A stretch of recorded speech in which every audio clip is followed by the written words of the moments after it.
China's hosting of a massive Asian security conference was full of photo opportunities. It was a chance for Beijing to highlight its growing international role and its views on security and territorial disputes. But the meeting was largely overshadowed by the summit inside the summit, talks between Chinese President Xi Jinping and his Russian counterpart, Vladimir Putin. During their meetings, President Xi pledged to boost trade.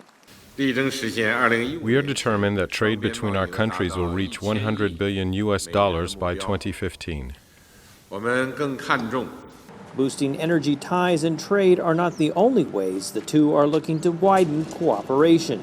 One of the important issues is military cooperation between the two countries' defense ministries. This cooperation has great importance in maintaining the stability and safety of the region and also of the world.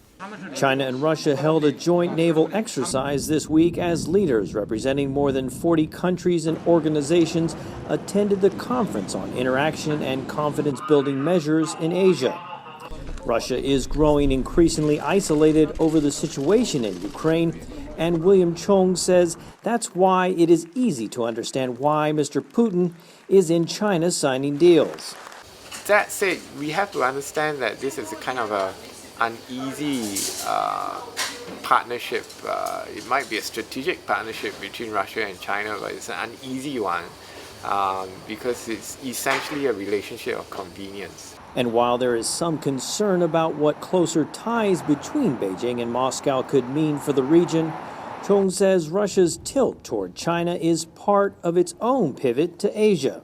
Every major power is making a beeline for the Asia Pacific. It's not only the United States, it's not only China, but it's Russia as well.